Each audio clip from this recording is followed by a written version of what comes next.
அனைவருக்கும் வணக்கம். இன்று மரபு திங்கள் நிகழ்வாக பார்வதி ஆண்டி அன்மியூட் பண்ணுங்க. பார்வதி ஆண்டி அன்மியூட் பண்ணுங்க. அனைவருக்கும் வணக்கம். இன்று நாங்கள் தமிழ் மரபு திங்கள் நிகழ்வுகளில் ஒன்றாக தமிழர் பாரம்பரியம் பற்றி பேச வந்திருக்கின்றோம். இங்கு மூவர் அது பற்றி பேசுவதற்கு வந்திருக்கின்றார்.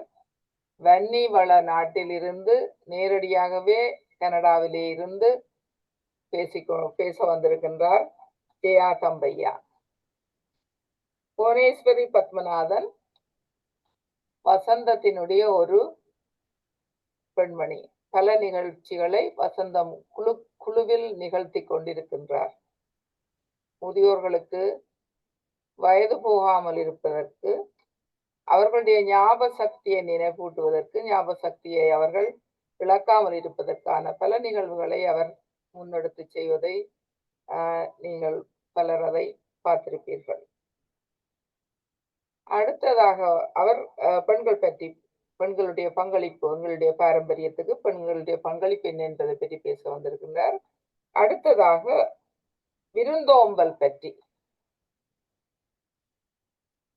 உலகமெல்லாம் சுற்றி எல்லா இடங்களிலும் விருந்தோம்பலை செய்தும் விருந்தை ஓம்புவதை ஏற்றுக்கொண்டும் பல்வேறு கலாச்சாரம் அவற்றில் உள்ள பல பண்புகளை அறிந்தவராக இருக்கும் குமார் புனிதவேல்.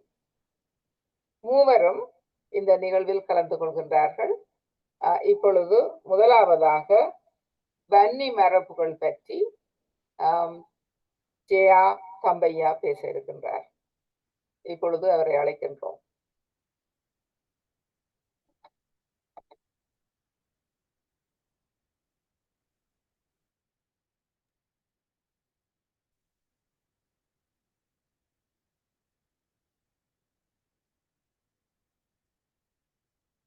அனைவருக்கும் இனிய மாலை வணக்கங்கள். இந்த வசந்தம் உள்ள செயற்பாட்டு அமைப்பினால் நடாத்தப்படுகின்ற இந்த ஜூம் கலந்துரையாடலில் நான் முதலில் கலந்து கொண்டிருக்கின்றேன். அந்த வகையில் இந்த மெயில் டாக்டர் பார்வதி கந்தசாமி அவர்கள் எனக்கு நீண்ட காலமாக பழக்கப்பட்ட ஒருவர். பல்கலைக்கழகத்தில் நாங்கள் படிக்கின்ற காலத்தில் இருந்து இன்று வரையும் அவருடைய செயற்பாடுகளும் அவருடைய அன்பும் எங்களுக்கு தொடர்ந்து கிடைத்து வருகின்றது. அந்த வகையில் உங்கள் எல்லோரோடும் நானும் இந்த கலந்துரையாடலில் கலந்து கொள்வதையிட்டு மிகவும் மகிழ்ச்சி அடைகின்றேன். கனடா நாட்டில் நாங்கள் இருந்து கொண்டு, அல்லது நீங்கள் புலம்பெயர் தமிழர்களாக இருந்து இன்னும் எங்களுடைய தாயத்தை பற்றியும் வடகிழக்கு மாகாணங்களை பற்றியும் பல கலந்துரையாடல்களை செய்து வருகின்றீர்கள். இங்கிருந்தாலும் எங்களுடைய தாயகத்தை பற்றியும் மண்ணை பற்றியும் நீங்கள் சிந்தித்து கொண்டிருப்பது நிச்சயமாக மகிழ்ச்சியை தருகின்றது. அவ்வாறு இடம்பெயர்ந்து அல்லது புலம்பெயர்ந்து எல்லா இடங்களிலும் வாழ்ந்து கொண்டிருந்தாலும் எங்களுடைய பண்பாடு, கலாச்சாரம் அல்லது எங்களுடைய சமயம், சமூக விழுமியங்கள் எல்லாவற்றையும் ஓரளவுக்கு பின்பற்றி கொண்டு வருகின்றதை, அல்லது அங்கு செய்ய முடியாத சிலவற்றை இங்கு நீங்கள் தொடர்ந்து செய்து கொண்டு வருவதை கூட நாங்கள் பார்த்து கொண்டிருக்கின்றோம். அந்த வகையில் எங்களுடைய டாக்டர் பார்வதி கந்தசாமி அவர்களுக்கு இந்த இடத்தில் நான் நன்றியை கூறிக்கொண்டு, நான் நினைக்கின்றேன் 3 பேரும் பேச இருப்பதால் குறுகிய நேரத்தில் என்னுடைய கலந்துரையாடலை வைக்க வேண்டும் என்று நான் நினைக்கின்றேன். அப்படித்தானே அக்கா? சரி. இப்போ இந்த வன்னி பிரதேசம் என்று நாங்கள் சொல்கின்ற பொழுது உங்களுக்கு தெரியும், இலங்கையினுடைய வடக்கு மாகாணத்தில் இந்த வன்னி பெருநில பிரதேசம் காணப்படுகின்றது. முக்கியமாக நாங்கள் பார்த்தமாக இருந்தால் முல்லைத்தீவு, வவுனியா, மன்னர் மற்றும் கிளிநொச்சியில் இருக்கின்ற சில பிரதேசங்களை உள்ளடக்கியதாகத்தான் இந்த வன்னி பிரதேசம் இருக்கின்றது. நிர்வாகமாக நாங்கள் பார்க்கின்ற பொழுது கூட இந்த மன்னர், வவுனியா, முல்லைத்தீவு நிர்வாக மாவட்டங்களை இணைத்து இந்த பிரதேசம் இருக்கிறதை நாங்கள் பார்க்கலாம். மிக அழகிய எல்லா வளங்களையும் கொண்ட ஒரு பிரதேசமாக வன்னி பிரதேசம் இருப்பதை கண்கூடாக நாங்கள் பார்க்கலாம். இந்த வன்னி பிரதேசத்துக்கு பல்வேறு சிறப்புகள் இருக்கின்றது. உங்களுக்கு தெரியும், எங்களுடைய பண்டார வன்னியனுடைய காலத்திலிருந்து, பண்டார வன்னியனை தெரியாதவர்கள், அது அவரை பற்றிய கதைகள் அவரை நினைக்காதவர்கள் இருக்க முடியாது. பண்டார வன்னியன் ஒரு வீரமகன். வன்னியில் அந்த காலத்தில் ஒரு அந்த நில பிரதேசத்தை ஆண்ட ஒருவர். ஆங்கிலேயர்களுக்கு எதிராக போர் தொடுத்து அதிலே தான் வெற்றியடைந்த ஒருவர். சிறிது காலம் அந்த பிரதேசங்களை தனக்குள்ளே வைத்துக்கொண்டு இருந்த ஒருவர் தான் எங்களுடைய பண்டார வன்னியன். பண்டார வன்னியன் என்று சொன்னால் அது வன்னி மக்களுக்கு, நிச்சயமாக வன்னிய மக்களுக்கு மட்டுமல்ல, தமிழ் மக்களுக்கு பெருமை தருகின்ற ஒருவராக இருந்து வந்திருப்பதை நாங்கள் பார்க்கின்றோம்.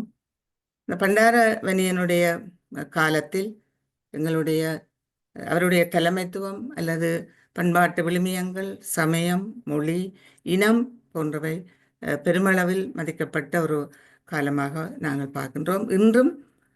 இன்றைய காலங்களிலும் உங்களுக்கு தெரியும், பண்டாரவன்னியன் வாழ்ந்த இடம் கடைசியாக ஒட்டுசுட்டான் பிரதேசம், அது முல்லைத்தீவில் இருக்கின்ற, முல்லைத்தீவு மாவட்டத்தில் இருக்கின்ற அந்த ஒட்டுசுட்டானும் அதை சேர்ந்திருக்கின்ற கச்சிலமடு பிரதேசத்தில் தான் இறுதியாக அவர் வாழ்ந்த காலம். அங்கே வந்து பண்டாரவன்னியனுக்கு ஒரு சிலையும் அங்கே இருக்கின்றது. அதை நான் பெருமையாக சொல்ல வேண்டிய ஒரு தேவை இந்த இடத்தில் இருக்கின்றபடியால் நான் உங்களுக்கு இதை கூறியிருக்கின்றேன். எனவே அதுக்கு பிற்பட்ட காலங்கள் உங்களுக்கு தெரியும், ஆங்கிலேயர் காலத்துக்கு பிறகு எங்களுடைய வன்னி பெருநில பிரதேசம் எவ்வாறு இருந்தது, அதன் மரபுகளை பற்றி நாங்கள் பார்க்கிறதுக்கு முன்னராக தொடர்ச்சியாக நான் நினைக்கின்றேன் பல ஆண்டுகள், கிட்டத்தட்ட 40-45 வருட காலங்கள் தொடர்ச்சியாக போரால பாதிக்கப்பட்ட ஒரு பிரதேசமாக இருக்கின்றது. பல எங்களுடைய பண்பாட்டு விழுமியங்கள் அல்லது கலை கலாச்சாரங்கள் வந்து அழிக்கப்பட்ட அல்லது அதனை செய்ய முடியாத நிலையில இருந்த காலங்களையும் நாங்கள் பார்த்திருக்கிறோம். போருக்கு முன்னரான காலங்கள் எப்படி இருந்தது என்று உங்களுக்கு தெரியும். அதே போன்று போருக்கு பின்னரான காலத்தில் கூட அவற்றை கட்டி எழுப்புவதில் பல்வேறு பிரச்சனைகள் அல்லது சிக்கல்களுக்கு மத்தியில் அந்த வன்னி பிரதேசம் இன்றும் இருந்து கொண்டிருக்கின்றது. பல காலங்களில் இப்போ பல குடியேற்றங்கள் கூடி வன்னியில் நடந்திருக்கு, உங்களுக்கு தெரியும். அதிலே இப்போ யாழ்ப்பாணத்திலிருந்து நிறைய பிரதேசங்கள் இந்த மக்கள் வந்து வவுனிக்குளம் போன்ற பிரதேசம் அல்லது முத்தையன்கட்டு பிரதேசங்களில் வந்து கூடுதலாக மக்கள் குடியேற்றின மக்கள் கூட அங்கே இருக்கின்றனர். இந்த வன்னி மக்கள் வந்து வந்தாரே வரவேற்கின்ற ஒரு பிரதேசமாக வன்னி பிரதேசம் இருக்கிறதையும் நாங்கள் பார்க்கலாம். அப்போ அந்த வகையில் வந்து எங்களுடைய மரபுகள், இந்த கலை, பண்பாடு, விழுமியங்கள், எங்களுடைய சமயம், இப்படியான விடயங்கள் வந்து எவ்வாறு இருந்தது, இன்னும் தொடர்ந்து எப்படி அதை நாங்கள் மேலும் அதை பாதுகாக்கிறதுக்கு எவ்வாறான நடவடிக்கைகளை எடுக்கலாம் என்று சொல்லி நாங்கள் பார்க்க வேண்டிய கட்டாயம் இருக்கின்றது. இது வந்து வன்னி நில பிரதேசத்தை பொறுத்தளவு பெரிய அளவில் விவசாயம்தான். அங்கே நாங்கள் தொழிலை பார்க்கின்ற பொழுது விவசாயம்தான், பெருமளவு விவசாயம். அதே போன்று மன்னர், முல்லைத்தீவு கடற்கரை பிரதேசங்களை நாங்கள் பார்த்தால் அங்கு மீன்பிடி தொழிலும் அங்கே இருக்கிறத நாங்கள் பார்க்கலாம். பாரம்பரியமாக அந்த மக்கள் விவசாயத்தை செய்கின்ற ஒரு பண்பாடு அங்கே இருக்கிறதையும் நாங்கள் பார்க்கலாம். கூடுதலாக அங்கே ஆறுகள், நீங்கள் வன்னி பிரதேசத்தில் பார்த்தீங்கன்னா நிறைய ஆறுகள் தான் அங்கே இருக்கின்றது. குளங்கள், வவுனியால் இருக்கிறன்னு சொன்னால் அவ்வளவுமே குளங்கள், ஒரு வளமான இடம்தான். குளங்கள், ஆறுகள், சிறிய மலைகள், நீரேரிகளை கொண்ட ஒரு பிரதேசமாக, ஒரு அழகிய பிரதேசமாக இந்த வன்னி பிரதேசம் இருக்கிறதை நாங்கள் பார்க்கக்கூடியதாக இருக்கின்றது. அடுத்தது நாங்கள் அங்கே இருக்கக்கூடிய எங்களுடைய மரபு ரீதியான சில விஷயங்கள், அல்லது எங்களுடைய தமிழர்களுடைய பண்பாடுகள், விழுமியங்களை என்று பார்க்கின்ற பொழுது கூடுதலாக அங்கே தமிழர்களினுடைய இந்த விழாக்களை நாங்கள் பார்க்கலாம். கூடுதலாக பண்டிகைகளை நாங்கள் பார்க்கின்ற பொழுது அவர்கள் இந்த தைப்பொங்கல் விழா, தைப்பொங்கல் என்றது தமிழர்களுடைய அல்லது விவசாயிகளால் கொண்டாடப்படுகின்ற ஒரு பெரிய ஒரு விழா. அது இப்போ கடந்த 14ஆம் தேதி எல்லா இடங்களிலும், இலங்கையிலும் மட்டுமல்ல, அது இந்தியாவில் கூட மிக சிறப்பாக இந்த தைப்பொங்கல் விழாவை செய்வார்கள். இப்போ அந்த வகையில் அந்த பொங்கல் பொங்கி படைக்கிறதுன்றது ஒரு எங்களுடைய ஒரு மரபு. இந்த தை பிறந்தால் வழி பிறக்கும் என்று சொல்வார்கள். அப்போ அந்த வகையில் அந்த நெல் விதைத்து புது நெல் அல்லது புதிர் எடுத்து பொங்கலை வைத்து சூரியனுக்கு படைத்து கொண்டாடுகின்ற ஒரு விழாவாக நாங்கள் இந்த தைப்பொங்கல் நிகழ்வை நாங்கள் பார்க்கலாம். அன்று கோலம் போட்டு, உங்களுக்கு தெரியும், தமிழர்களுடைய அநேகமான வீடுகளில் இந்த காலத்தில் கோலம் போடுவார்கள், தோரணம் கட்டுவார்கள். அதே போல் அந்த நிகழ்வுன்றது எங்களுடைய இந்த ஒரு பண்பாட்டில் ஒரு வித்தியாசமாக, ஒரு சந்தோஷமாக, நாங்கள் இந்த புது வருடத்தை சந்தோஷமாக வரவேற்கின்ற ஒரு நிகழ்வாக இந்த பொங்கல் விழாவை நாங்கள் பார்க்கின்றோம். அது மாத்திரமில்லை, இந்த பொங்கல் நிகழ்வுகளுக்கு அந்த கலாச்சார பண்பாட்டு உடைகளை அணிந்து கோயிலுக்கு செல்கின்றதை நாங்கள் பார்க்கலாம். எங்களுடைய மரபில் சாரி கட்டுறது தான் உண்மையாக எல்லாரும் தமிழ் பெண்களை சொன்னால் சாரி அணிவார்கள். அதே போன்று ஆண்கள் வெட்டி அணிகின்ற அந்த ஒரு பண்பு எங்கள்கிட்ட இருக்கின்றது. எல்லாரும் அந்த நாளில் தங்களுடைய பாரம்பரிய உடைகளோடு கோயிலுக்கு சென்று அல்லது உறவினர்களிடம் செல்கின்ற அந்த பழக்கத்தை நாங்கள் பார்க்கலாம். அது இன்றும் தொடர்ந்தும் அந்த நிகழ்வுகளை மிக சிறப்பாக தொடர்ந்தும் செய்து கொண்டு வர்றதை நாங்கள் பார்க்கலாம். அதுக்கடுத்ததாக நாங்கள் பார்க்கக்கூடிய சில விடயங்களை நாங்கள் முக்கியமாக பார்க்கலாம்.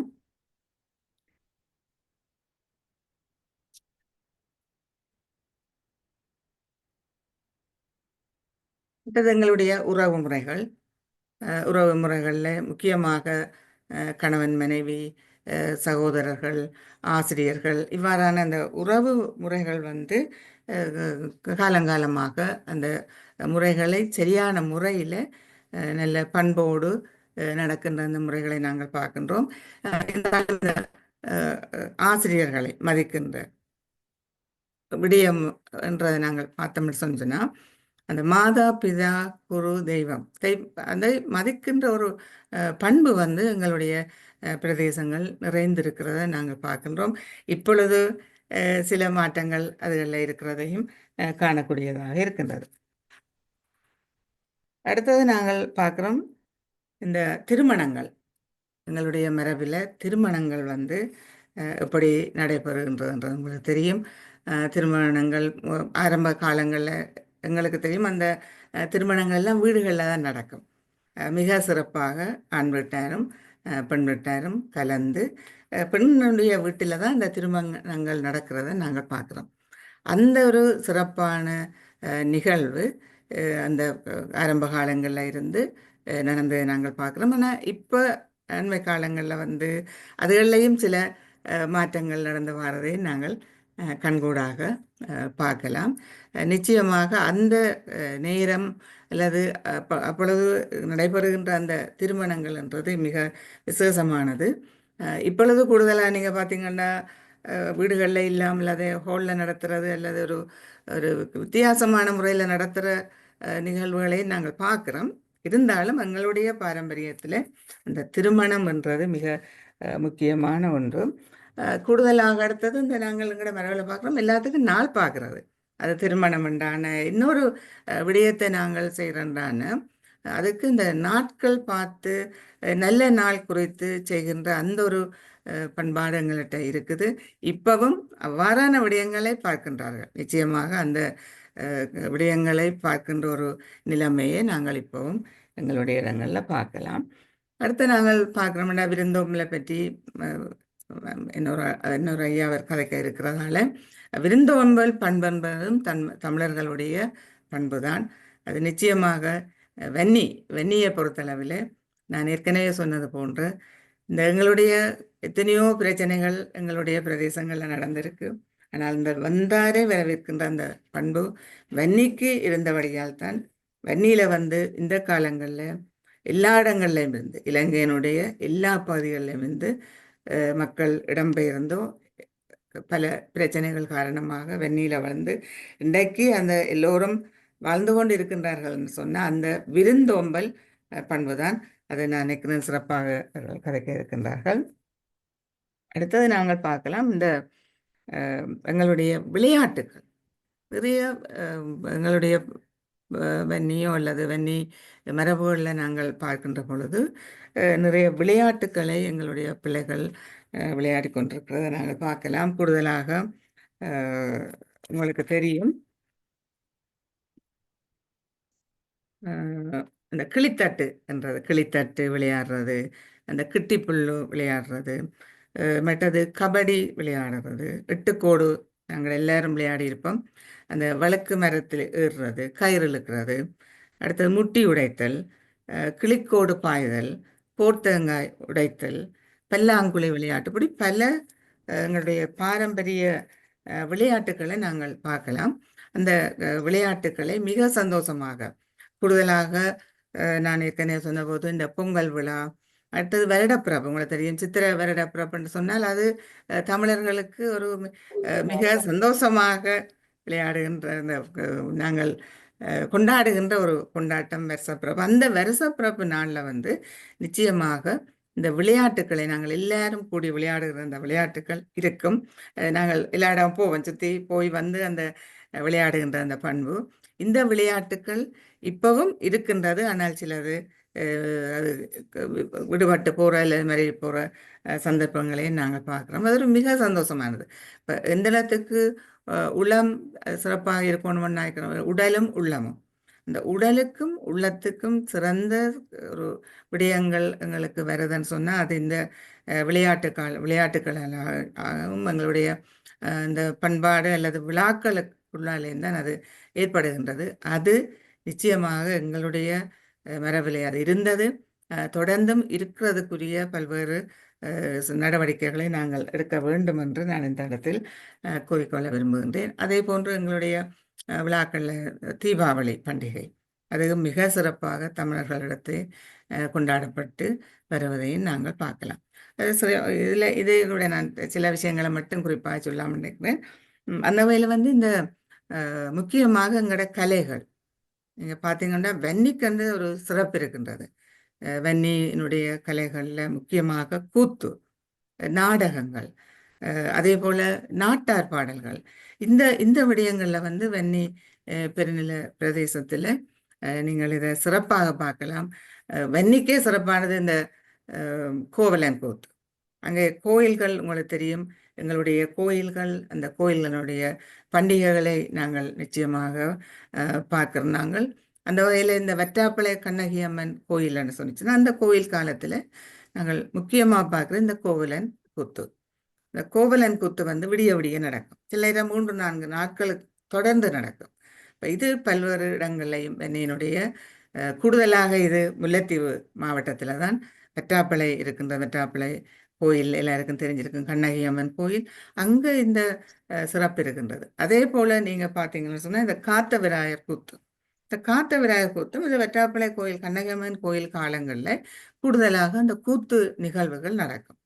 காத்த விராயர் கூத்து மிக சிறப்பாக பொங்கல் நடப்பதற்கு முன்னர் நடக்கும் இந்த கூத்துக்களை பார்ப்பதற்கு. இந்த கூத்துக்கள் வந்து உண்மையால் மக்களின் மனசில் ஒரு மிகப்பெரிய சந்தோஷத்தை ஒரு எழுச்சியையும் ஏற்படுத்துகின்ற ஒரு இதாகத்தான் அது இருக்கின்றது. இந்த கலைகள் வந்து எங்களுக்கு ஒரு மகிழ்ச்சியையும் சந்தோஷத்தையும் எங்களுடைய கலாச்சாரம் பாரம்பரியங்களை வெளிக்கொண்டு வருவதாகத்தான் இந்த கலைகள் இருக்கின்றது. அந்த வகையில் வந்து இந்த கூத்து என்றது மிக சிறப்பாக வன்னி பிரதேசங்களில் நாங்கள் பார்க்குறோம்.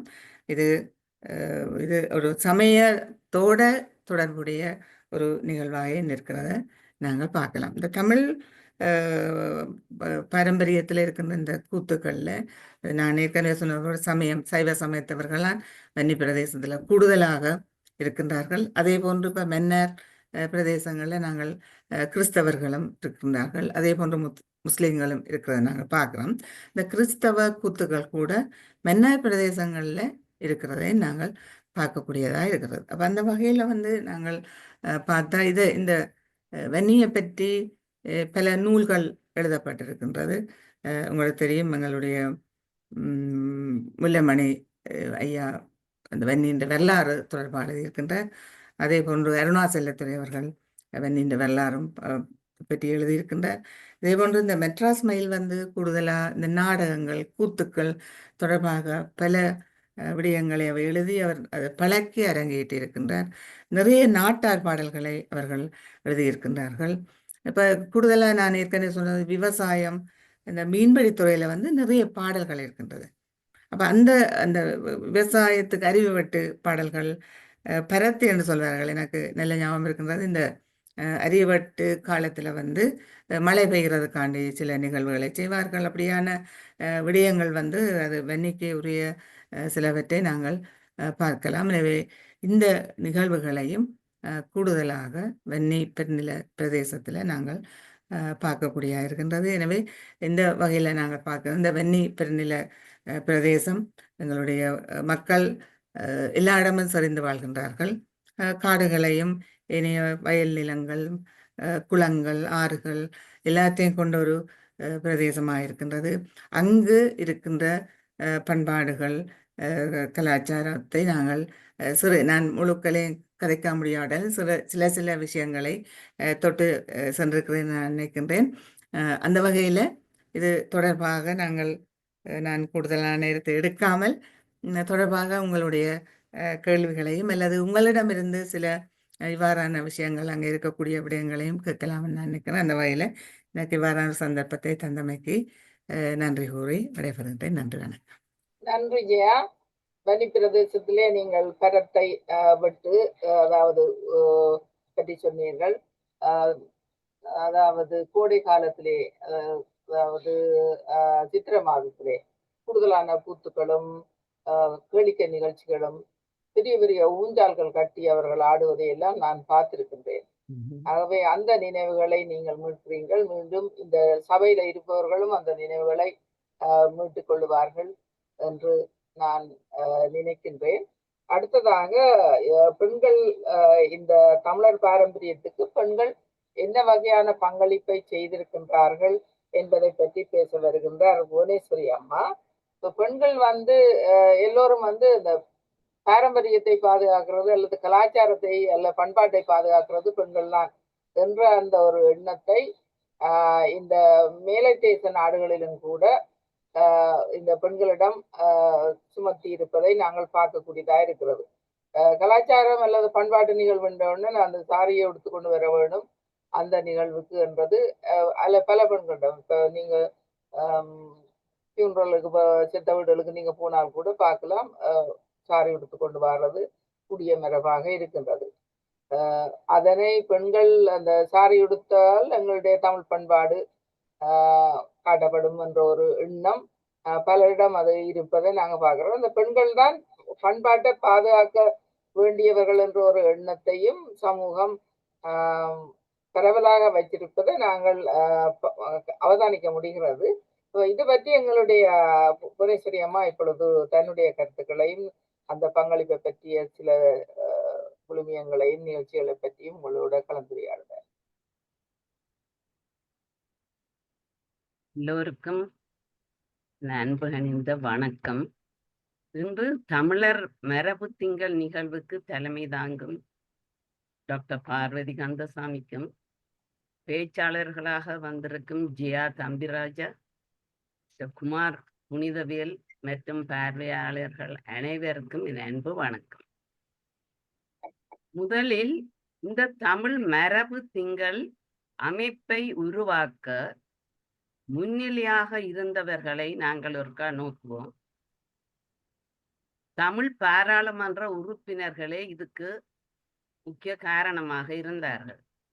அவர்களின் அயராத உழைப்பு, கூட்டு முயற்சியின் வெற்றிதான் இந்த அரச அங்கீகாரம் கிடைத்தது. இதற்கு கனடிய அரசுக்கு தமிழர்களாகிய நாங்கள் என்றும் நன்றியுடையவர்களாக இருக்க வேண்டும். இனி எனக்கு கொடுத்த தலைப்புக்கு வருகிறேன். தமிழரின் பாரம்பரியத்தில் பெண்களின் பங்களிப்பு. எல்லோருக்கும் தெரியும், பாரம்பரியம் என்றால் தலைமுறை தலைமுறையாக வாழ்க்கையில் கடைபிடித்த பழக்க வழக்கங்கள். இவற்றில் பல பேணப்பட்டு சில திருத்தி அமைக்கப்பட்டு மாற்றங்களையும் கொண்டுள்ளது இப்பண்பாடு. முன்னிய நாட்களில் விவசாயம், வேட்டையாடுதல், மீன் பிடித்தல் இவைகளே மனிதரின் வருமான வாழ்வாதாரமாக இருந்தது. ஆண்கள் பெண்கள் இருவரும் ஒற்றுமையாக பங்கெடுத்து நெறிப்படுத்தி வாழ்ந்தார்கள். காலப்போக்கின் மாற்றங்கள் பலவும் ஏற்பட்டு கொண்டுதான் இருந்தது. காரணம் விஞ்ஞானம், தொழில்நுட்ப வளர்ச்சி, பிற பண்பாட்டு வளர்ச்சிகளாகும். பழையன கழிதலும் புதியன புகுதலும் வலுவல என்பதற்கு இணங்க மாற்றங்களும் நிகழ வேண்டும். வாழ்க்கையில் முன்னேற்றம் அடைவதற்கு தமிழரின் பாரம்பரியங்கள் பெரிதும் முக்கிய பங்கை அளிக்கின்றன. அவையாவன கல்வி, கலாச்சாரம், நல்ல பழக்க வழக்கங்கள், மருத்துவம், தொழில்நுட்பம் என்பன.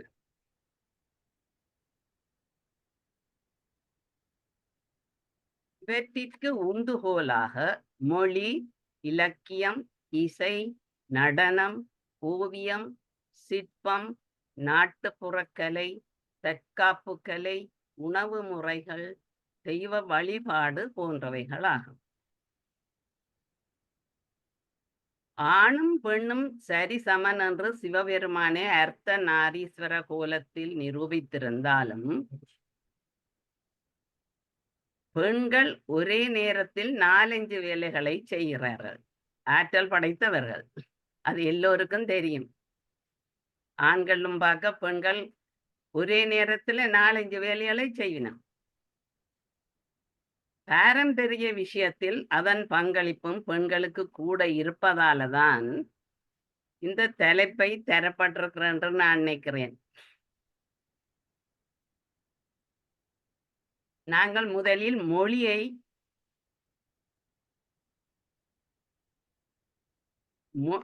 எங்கண்ட மொழி ஆரம்பித்ததே தாயின் மடியில தான். தாயின் மடியே குழந்தையின் படிப்பு பட்டறையாகும்.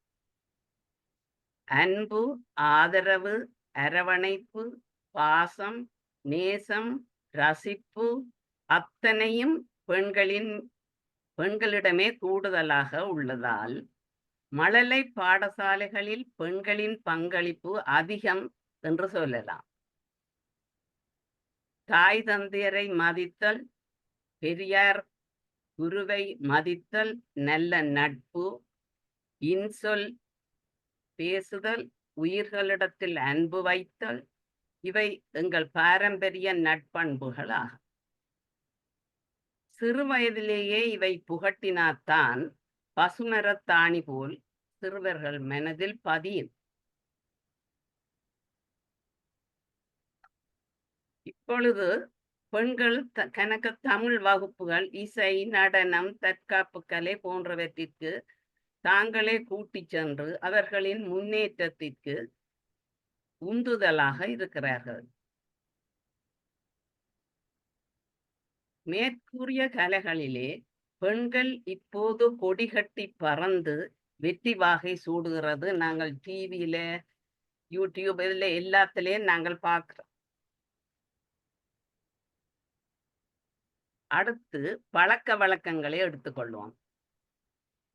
பெரியோர்களை, விருந்தினரை கைகூப்பி வணங்குதல், வெளியில் சென்று வந்தால் முகம் கைகால்கள் கழுவி சுத்தம் செய்தல், கதைக்கும் போது இனிய வார்த்தைகளை கையாளுதல், இவற்றை சொல்லி பிள்ளைகளை வளர்க்கும் போது நாலடியார், திருக்குறள் நூல்களில் உள்ள எடுத்துக்காட்டுகளை அடிக்கடி பிள்ளைகளுக்கு சொல்லி மனத்துள் புகுத்துதல் பெண்களின் பங்களிப்பு என்று எல்லோரும் அறிந்து கொள்வீர்கள். இன்னமும் சொல்லலாம். வெளியில போறேன் என்றால் உடனே அம்மா போறேன் என்று சொன்னால் அம்மா சொல்லுவா, இல்ல இல்ல போட்டு வாரன் என்று சொல்லுவார்கள். அப்ப அது ஒரு பழக்கம். போட்டு வாரனண்டா திரும்பி அவர் சேஃபா வீட்டை வருவார் என்றது. அடுத்து சுப தினங்களில் பெரியவர்கள் காலில் விழுந்து ஆசீர்வாதம் பெறுவது, இவற்றை புகட்டுவதும் பெண்கள் தான். அடுத்து தெய்வ வழிபாடு. முதலில் ஏதாவது ஒரு வேலை தொடங்கும் போது குலதெய்வத்தை வணங்கிய பின்னரே தொழிலை ஆரம்பித்தால் அவர்களுக்கு மன உறுதி கொடுக்கும். சில தாய்மார்கள் பிள்ளைகளுக்கு என்ன வருத்தம் வந்துட்டா சுவாமி படத்துக்கு முன்னாலே ஒரு மஞ்சள் துணியில காசை கட்டி அதுல நேர்ந்து விடுவார்கள். பிள்ளைகளுக்கு எல்லாம் சுவம் பெறணும். யாரு கண்டாலும் ஒரு வருத்தம் வந்தால் அதை நேர்ந்து அதிலே வச்சு விடுவார்கள். பேருந்து கோயிலுக்கு போகும்பொழுது கொண்டு போய் கொடுத்து அர்ச்சனை செய்து வணங்கி வருவார்கள். மற்றது விசேஷ தினங்களுக்கு திருமணம், புதுமனை புகுதல், பூப்புனித நீராட்டு விழா போன்றவற்றிற்கு வர நேரங்களிலே வீட்டை எல்லாம் சுத்தம் செய்து மாவில தோரணம் கட்டி கோலம் போட்டு மங்கள பொருட்களால் வீட்டை எல்லாம் விடுதியோ அலங்கரித்து முக்கிய பங்கு வகிப்பதும் பெண்கள் தான். கூடுதலாக வரும் விருந்தினர்களையும் பாரம்பரிய முறையில் பல வர்ண சேலைகள் அணிந்து பொட்டு வைத்து சந்தன குங்குமம் வழங்கி தண்ணீர் தெளித்து வரவேற்பதே ஒரு அலாதிதான். இது மட்டுமில்லை. உணவு வகைக்கு போவோமானால் பாரம்பரியமாக செய்யப்படும் பலகாரங்கள் வாய்க்கு ருசியாக செய்து உபசரிப்பது, விருந்தினரை வாழை இலை போட்டு உணவு பரிமாறுவது பெண்களின் வழக்கம்.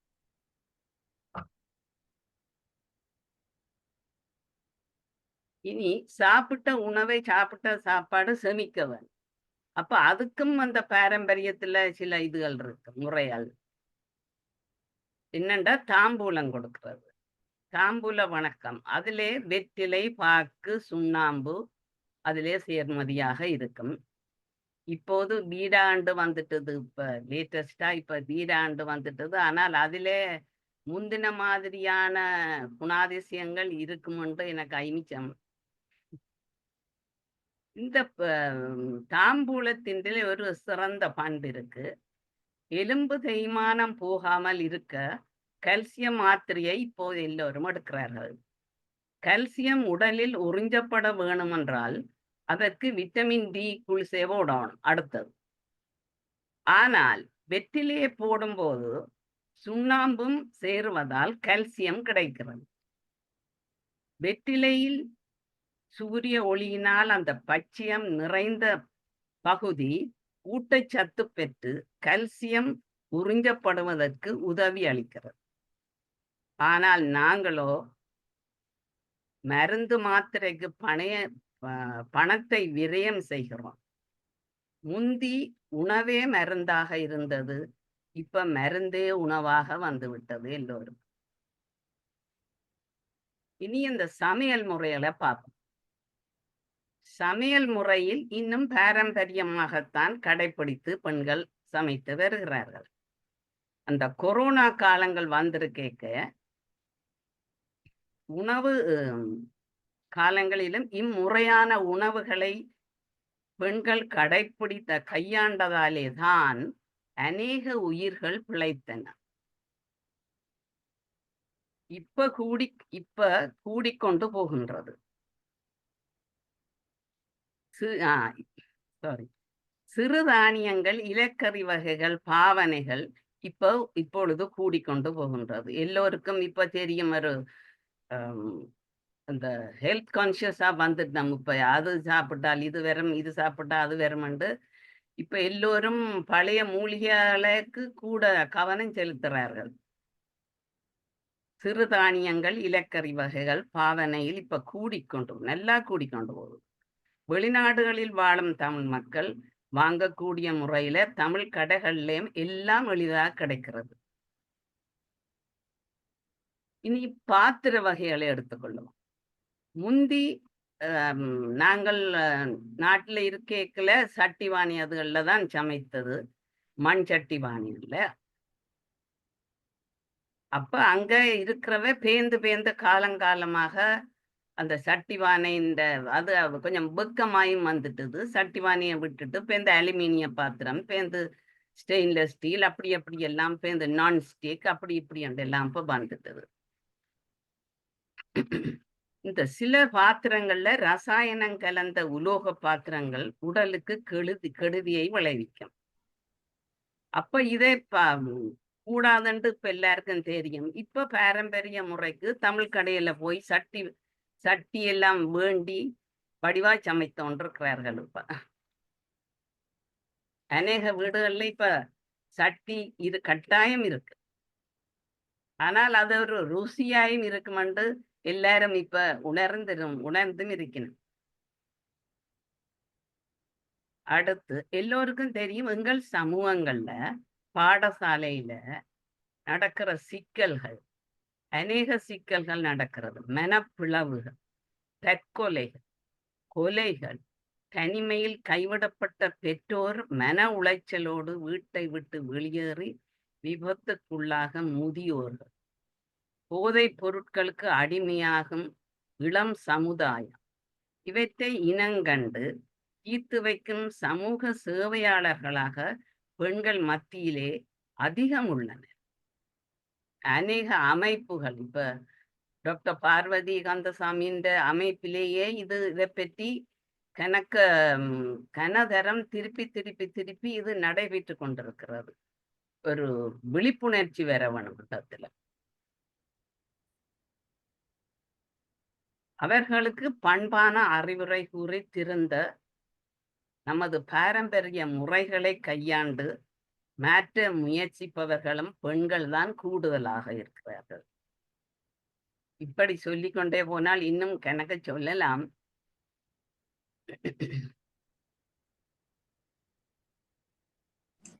இந்த பெண்களின் சேவைகள் மேலும் மேலும் வளர்ந்து தொடர எங்கள் வாழ்த்துக்கள். இச்சமூக உளவளம் வேணும் அமைப்பான வசந்தம் எனக்கு தந்த வாய்ப்புக்கு மிகவும் நன்றி. உங்களுக்கு இதுக்கு பிறகு ஒரு வீடியோ கிளிப் போடப்படும். அதிலே உங்களுக்கு இன்னும் கூடின பாரம்பரிய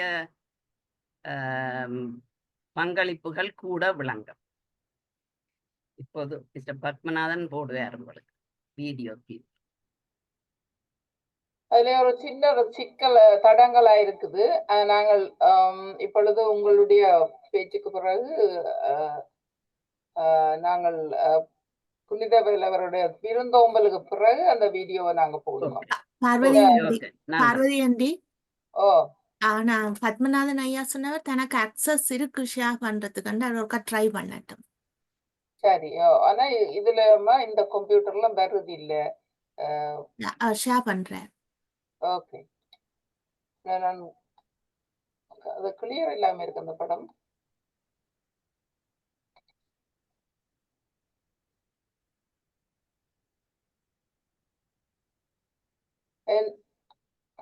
கிளியரா இருக்கா படம் உங்களுக்கு? பிளாக் அண்ட் ஒயிட்ல இருக்கு, கொஞ்சம் கிளியர் இல்ல.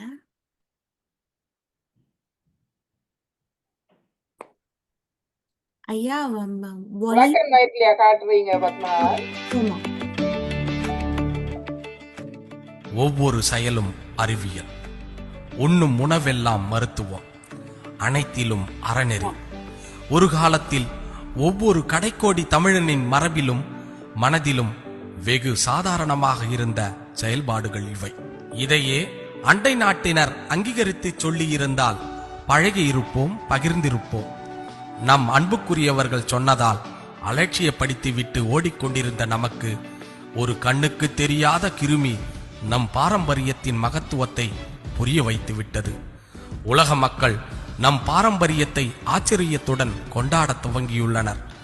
நாகரிகம் என்ற பெயரில் நாம் மறந்து போன மரபுகள் அனைத்தையும் ஒரு கிருமி நமக்கு திருப்பி தந்துவிட்டது. நம் மரபுகள் மறைந்து வருவதற்கான காரணம் சுயநலத்தாலா, சூழ்ச்சிகளாலா என்று ஆராய்வதை விட்டுவிட்டு நாம் விட்டுவிட்ட மரபுகளையும் மாண்புகளையும் இனியாவது விடாமல் பற்றிக்கொண்டு பயணம் செய்வோம். நம் முன்னோர்களின் அறிவுத்திறனையும் பெருமைகளையும் அடுத்த தலைமுறைக்கு கடத்திச் செல்ல ஒவ்வொருவரும் இயன்றதை செய்ய முயன்றிடுவோம். கொடிய நோய்கள் வராமல் தடுக்கவும் வந்த நோயை ஒடுக்கவும் நம் முன்னோர்கள் உலகிற்கே முன்னோடிகள். இதை இன்று மொத்த உலகமும் உணரத் துவங்கியுள்ளது. இரு கை கூப்பி வணங்கச் சொன்னது, நீரில் கை கால் கழுவி பிறகு வீடு நுழைந்தது, மாவிலை தோரணங்கள் கட்டியது, மஞ்சள் பூசி குளித்தது, தெளித்து விளையாடியது, உணவில் மிளகு இஞ்சி மஞ்சள் சேர்த்தது, நன்கு அவித்த உணவுகளை மட்டுமே உட்கொண்டது, வாழை இலையில் உணவை பரிமாறியது, வேப்பங்குச்சி உப்பு கறி கொண்டு பல் துளக்கியது, வேப்பம் இலையில் புகை போட்டது, மூலிகை இலைகளை கொண்டு வேது பிடித்தது, மாட்டுச் சாணம் தெளித்து வாசல் பெருக்கியது, வருடம் ஒரு முறை வீட்டிற்கு வெள்ளை அடித்தது, படிகாரத்துடன் எலுமிச்சை காய்ந்த மிளகாய் போன்றவற்றை தலைவாசலில் தொங்கவிட்டது, நெரிசல் மிகுந்த இடங்களுக்கு சென்று வந்தால் பின்வாசல் வழியே சென்று குளித்தது, வெற்றிலை பாக்கு போடுவது, கசாயம் குடிப்பது, வெள்ளாவியில் உடை வெளுத்தது, மண் செம்பு வெண்கல பாத்திரங்கள் உபயோகித்தது, கழிவறையையும் குளியலறையையும் வீட்டிற்குள் வைக்காமல் கொல்லைப்புறத்தில் வைத்தது, சலூனுக்கும் சாவிற்கும் சென்று வந்தால் எதையும் தொடாமல் குளித்த பின் வீட்டிற்குள் நுழைந்தது, சாவு வீட்டில் சமைக்கக்கூடாது என்று சொன்னது, இறந்த பிணத்தை எரித்தது, வீட்டு முற்றத்தில் துளசி செடியை நட்டு வைத்தது, மாலை நேரம் வீட்டில் சாம்பிராணி புகை போட்டது. இன்னும் எத்தனை எத்தனை! இவை அனைத்தும் கிருமிகள் தொற்றுவதை தடுப்பதற்கும் நோய் எதிர்ப்பு சக்தியை கொடுப்பதற்கும் சுத்தமாக இருப்பதற்கும் மட்டுமே நம் சொந்தங்களால் சாதாரணமாக பின்பற்றப்பட்ட வழிமுறைகள். மற்றவைகளை பட்டியலிட்டால் நீண்டு கொண்டே செல்லும். மீட்டெடுப்போம் தமிழர்களின் வரலாற்றையும்.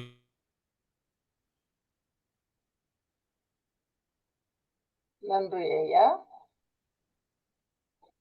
இதற்கு நன்றி. நன்றி புவனேஸ்வரி அம்மா, நன்றி பத்மநாதன் ஐயா. Okay, நன்றி, தேங்க்ஸ். ஆஹ் ஆஹ் தமிழர்களினுடைய மரபுகள் பற்றி பேசிக்கொண்டிருந்தீர்கள். நல்லபடியும் அதற்கு உங்களுடைய கணவருடைய பங்களிப்பு அங்கு வந்திருக்கிறது. அதாவது மனைவியினுடைய ஐக்கியம், அவர்களுடைய பங்களிப்பு அதுக்கண்டு இல்ல, ரெண்டு பெண்மணிகள் பேசியிருந்தாங்க, ஒரு ஆண்மானம் செய்யணுன்றதுக்காக செய்தனா. நன்றி. இல்ல, அவர் வந்திருக்கிறார், எங்களுக்கு நல்ல ஒரு விருந்தோம்பல் செய்ய போறார் பாருங்கள். இப்பொழுது நாங்கள் அடுத்த நிகழ்வுக்கு போவோம். இப்பொழுது எங்களுடைய குமார் புனிதவேல் ஐயா, அவர் உலகம் சுற்றும் வாலிபன், உலகத்திலே எல்லா பண்பாடுகளை பற்றிய அறிவையும் கொண்டவர். இந்த பண்பாடு எல்லாத்தையும் சுத்தி வந்து எங்களுடைய விருந்தோம்பலை பற்றி இங்கு பெரிய சந்தோஷத்தோட, அதாவது தமிழற்ற விருந்தோம்பல் என்ன எவ்வளவு மகத்தானது என்பதை பற்றி அவர் உணர்ந்திருக்கின்றார். அது பற்றிய ஒரு விழுமியத்தை உங்களுடன் பகிர்ந்து கொள்கின்றார். நன்றி ஐயா. வணக்கம். இச்சந்தர்ப்பத்தை தந்ததற்காக வசந்தம் நிகழ்வுக்கும் சகோதரி பார்வை கன்சாமிக்கும் மற்றும் இங்கு என் சிற்றுரையை கேட்க வந்திருக்கும் உங்கள் அனைவருக்கும் எனது வணக்கத்தை தெரிவித்துக் கொள்கிறேன்.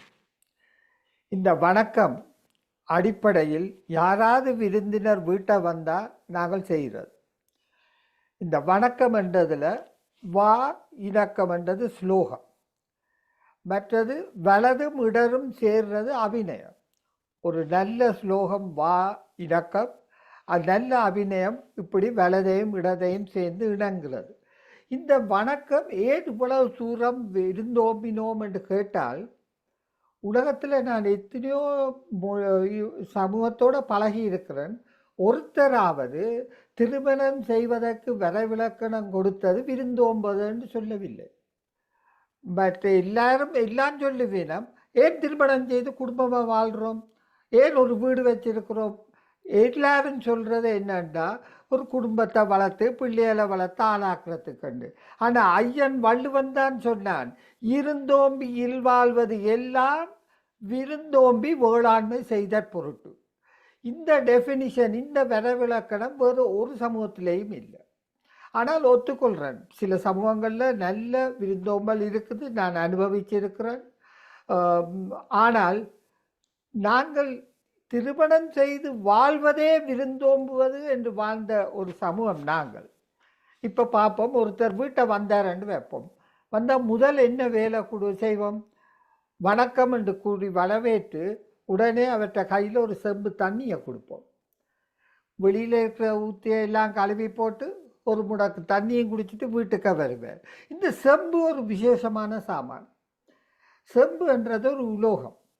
அதே அந்த பாத்திரத்துக்கும் செம்புன்றது தான் சொல்லுவோம். இப்போ பிளாஸ்டிக்கில் செய்ததும் செம்பு தான், அலுமினியத்தில் செய்ததும் செம்பு. ஆனால் செம்பு என்ற அந்த உலோகத்துக்கு சிறிய நல்ல தன்மைகள் இருக்குது.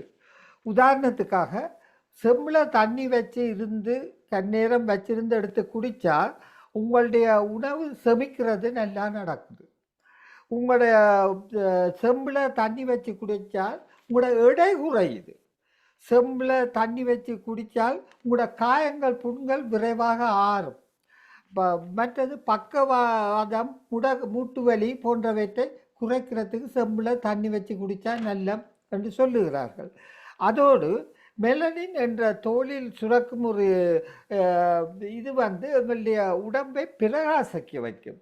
அப்போ பாருங்க, ஒரு சின்ன விஷயம், செம்பில் தண்ணியை வச்சு குடித்தா எங்களுக்கு நல்ல மண்டதை முன்னோர்கள் பார்த்து செம்பை முதல் கையில் கொடுப்பார்கள்.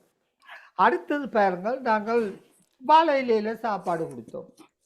ஏன் வாழை இலையில் கொடுத்தோம்? வாழை இலை பார்த்தீங்கன்னா ஒன்று, அது இந்த பழுதாகிற காளான்கள் தோன்றுவதை தவிர்க்குது வாழையில். அப்போ கூட நேரம் சாப்பாடு பழுதாகாமல் இருக்கும். அடுத்தது அதில் விட்டமின் ஏ அண்ட் சி இருக்குது. அது ரெண்டும் உடம்புக்கு தேவையான விட்டமின்கள். அடுத்தது வாழை இலையில் சாப்பாடு வச்சு சாப்பிட்டா ஒரு தனி டேஸ்ட் இருக்குது, அது சுவையாக கூட்டுது. அடுத்தது நாங்கள் அதை எறிஞ்சாலும் அது வீணாக போகாது, ஒன்றில் பசலையாக போகும், இல்லாட்டி ஆடு மாடு சிந்துடும். இப்போ நான் சொல்லையில் எல்லாரும் அதில் தான் சாப்பிடுங்கோண்டு. ஆனால் இப்போ பிளாஸ்டிக் பிளேட்டில் சாப்பிட்றம்பாக்க வாழை இலையில் சாப்பிடலாம். ஏனென்னா எத்தனையோ பேர் ஹார்ட் அட்டாக் வந்தாக்களோட பிளட்டை டெஸ்ட் பண்ணி பார்த்தா அதில் பிளாஸ்டிக் துகள்கள் இருக்குன்னு கண்டுபிடிச்சிருக்கணும். அப்போ நாங்கள் பிளாஸ்டிக்கை பாவிக்கிறது எவ்வளவுக்கு குறைக்கலுமோ அவ்வளவுக்கு நல்ல. முக்கியமாக பிளாஸ்டிக் பொத்தில் தண்ணி வச்சு குடிக்காமல் செம்பில் தண்ணியை வச்சு குடிக்கலாம், அது உடம்புக்கு நல்ல. அப்போ இப்படி இதுகள் எல்லாம் எங்களுடைய விருந்தோம்பல் எங்களை அறியாமலே மருந்து ஓம்பி கொண்டு போகுது. இதேனண்டா அனுபவத்தால் வந்த வழிபாடு ஒழிய இது ரிசர்ச் செய்ய இல்லை, அனுபவத்தால் தெரியும் இப்படியான இதுகளை செய்தால் உடம்புக்கு நல்ல. உதாரணத்துக்கு பாருங்கள், நாங்கள் இந்த கொரோனா வர்றதுக்கு முதலே வீட்டில் அம்மை நோய் அப்படி ஏதாவது இருந்தால் வீட்டில் வாசலில் 4 வேப்பன் குச்சிகளை கட்டி தொங்க போட்டுவிடுவோம். அப்போ வர்ற ஆக்களுக்கு தெரியும், இந்த வீட்டில் ஒரு தொற்று நோய் இருக்குண்டு.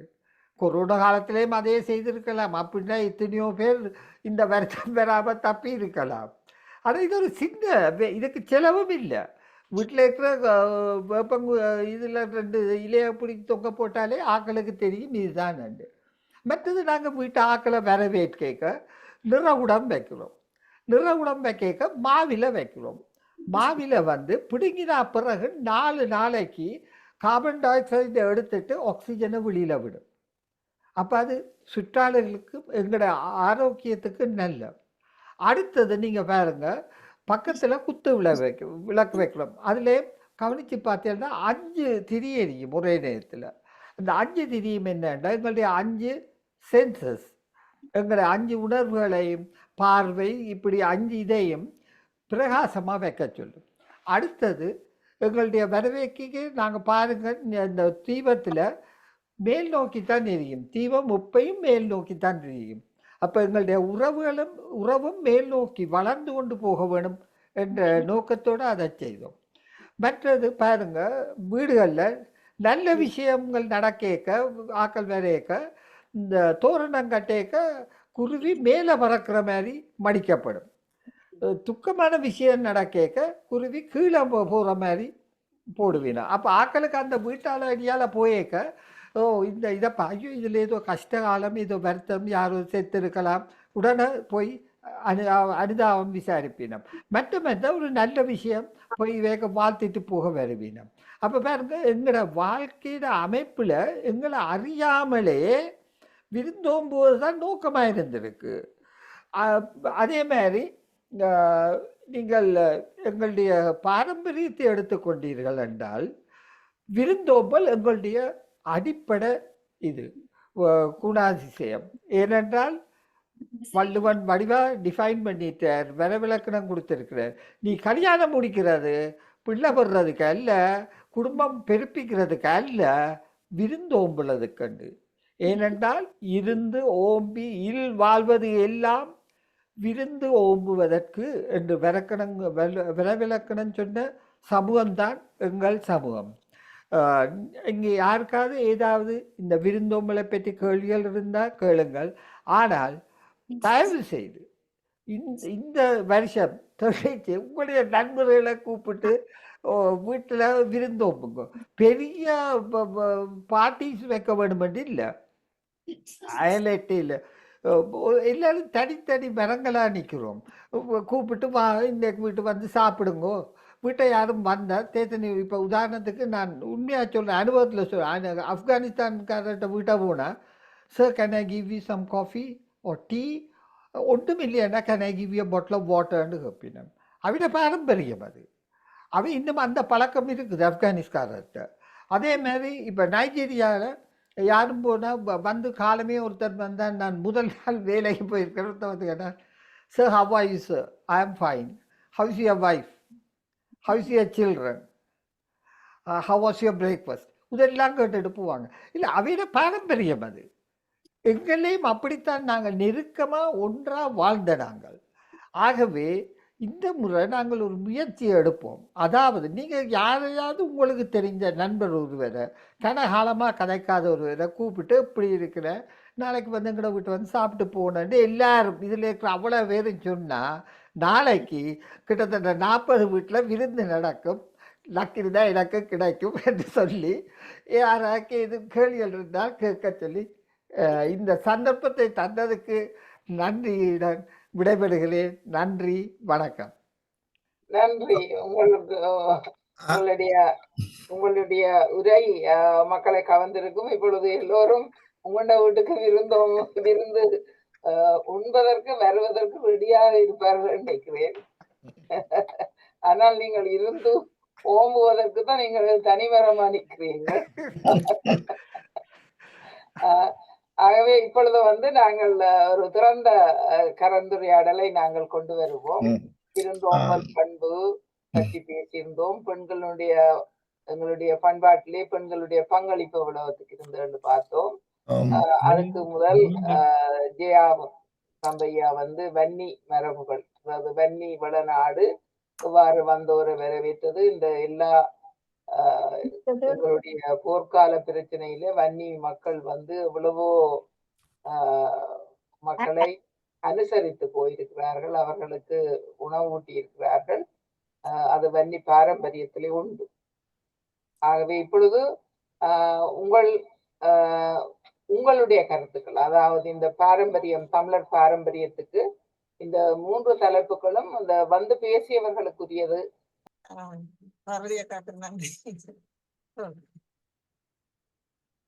சேர சோழ பாண்டியர்கள் மூவரும் திராவிடர்கள் என்றதான் அதுல உண்மை. ஆனா தமிழர்களா என்பது என்னன்னா, தமிழ் மொழி வந்து திராவிட மொழியில ஏராளமான அம்சங்களை கொண்டிருக்கின்றது. அதாவது தமிழ் மொழியில இருக்கிற பல விஷயங்கள் திராவிட மொழி மூலக்கூறுகளாக இருக்குது. அதனால இந்த தமிழ் மொழி ஒரு மொழி எப்படி வளர்ந்திருக்குது, எவ்வாறு இப்படி தனித்தனி மொழிகளா வந்தது என்பது அது ஒரு பெரிய வரலாறு.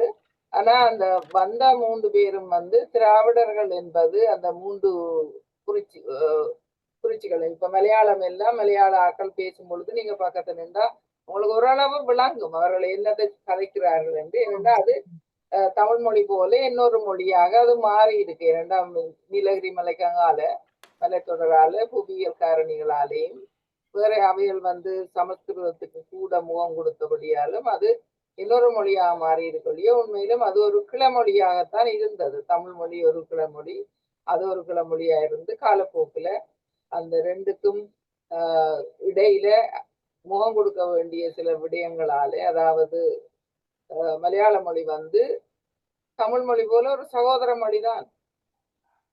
அதுல ஒரு சின்ன விஷயத்தை சொல்லி விடுறேன்.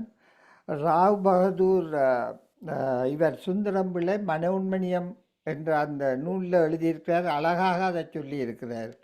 தங்கச்சி சொன்னதான், கன்னடமும் கலிதெலுங்கும் கவின் மலையாளமும் துளுவும் உதிரத்து உதித்தெழுந்தே ஒன்று பல ஆயிடினும் ஆரியம் போல் உலகு வழக்கழிந்தொழிந்து சிதையா உன் சீரிளம் திறம் வியந்து செயல் மறந்து வாழ்த்துதுமோண்டு. இதில் நான் சொல்கிறேன், ஒரு பிழை விட்டுட்டாருன்னா சிங்களமும் தமிழில் இருந்தான் வந்தது. குவேனியோட விஜயன் பாலி மொழி கதைச்சவன், குவேனி தமிழ் கதைச்சவள். ஏனென்றா முந்தி இன்றைக்கு இந்துமா சமுத்திரம் என்று இருக்கிற இடத்துல குமரி கண்டம் என்று ஒரு நிலப்பரப்பு இருந்தது. பூமி காலத்துக்கு காலம் மாறேக்க அந்த குமரிக்கண்டம் கீழே போயக்க தான் இமயமலை உயர துவங்கினது. அதால தான் அவர் சொன்ன இமயத்தே கல் தோன்றி மண் தோன்றா காலத்துக்கு முன்தோன்றிய மூத்த குடியண்டு, வேலோடு முன்தோன்றிய மூத்த குடியண்டு. இந்த குமரி கண்டத்தில் தான் தமிழ் ஆப்பிரிக்காவில் துவங்கி இருக்கலாம். அங்கே அவியல் புலம்பெயர்ந்து வாழ்ந்தவையல். அதே நேரத்தில் வடக்கில் இருந்து வந்த ஆக்கள் தான் சமஸ்கிருத மொழி. அதுவும் அசோகன் 2000 வருஷத்துக்கு முதல் அசோகன் எல்லாத்தையும் வெண்டு கொண்டு வந்தவன். ஆனால் தமிழ்நாட்டுக்கு பூரா இல்லை. அவர் இந்த புத்த மதத்தை பரப்பி கொண்டு வந்தவர் அசோகன். புத்தர் 2500 வருஷம் கிட்டத்தட்ட அந்த காலகட்டத்தில் வடக்கில் இருந்தான் வந்தவர். அதே நேரத்தில் இங்கே தெற்கிலையும் புத்த சமயம் வளர்ந்தது. தமிழர்களையும் நல்ல பௌத்த மதத்தவர்கள் இருந்தவைகள். சிங்களம் என்ற ஒரு மொழி தோன்ற முதலே எத்தனையோ தமிழர்கள் பௌத்த மதத்தை தழுவி இருந்தார்கள் என்றதுதான் ஒரு வியத்தகு ஒரு விஷயம். அவர்களுக்கு இப்படி ஒரு பாலி மொழியும் அந்த ஒரு ஹைபிரிட் பாசை தான் சிங்களம். பாலி மொழியும் தமிழும் சேர்ந்து வந்த அதே மாதிரி தான் தமிழும் வடமொழியும் சேர்ந்து வந்தது தான் மலையாளம். அதால தான் அவர் சொல்கிறார், கன்னடமும் கலிதெலுங்கும் கவின் மலையாளமும் துளுவென்றது அரபிக்கோடு சேர்ந்து வந்த மொழி. இவை எல்லாம் வந்தாலும் அதோட இளமை குன்றாது சிறப்பாக இருக்குது. நாங்கள் அதிர்ஷ்டம் செய்த நாங்கள் அந்த இதுக்கு இருக்கிறோம். இப்போ நாங்கள் சேர நாட்டில் பிறந்திருந்தால் மலையாளம் காய்ச்சிருப்போம், சோழ நாட்டில் பிறந்திருந்தால் கன்னடம் காய்ச்சிருப்போம், அதுதான் வாழ்க்கை. தெலுங்கு காய்ச்சிருப்போம். தாங்கள் தமிழ்நாட்டை ஆண்ட அந்த மாதிரி இப்போ சொல்லி நம்ம பிரச்சனை பண்ணிக்கணும்.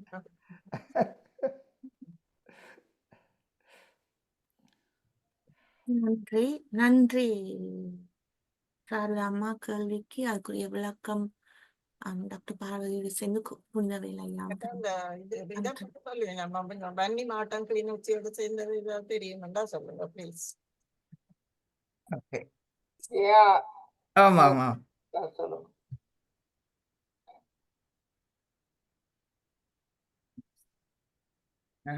இதுல இதுல உங்களுக்கு தெரியும், முதல்ல கிளிநொச்சி என்ற ஒரு மாவட்டம் இருக்கையில இப்ப யாழ்ப்பாணத்தினோட சேர்ந்து கிளிநொச்சி இப்ப பரந்தன் அந்த பகுதிகள் எல்லாம் இணைஞ்சிருந்தது. மற்ற பகுதிகள் எல்லாமே வன்னி பிரதேச முல்லைத்தீவு ஒரு பகுதியும், அதே நேரம் அங்கால மென்னால இருக்கக்கூடிய சில பகுதிகளும் வவுனியாவை சேர்ந்தது தான் அந்த வன்னி பிரதேசம்.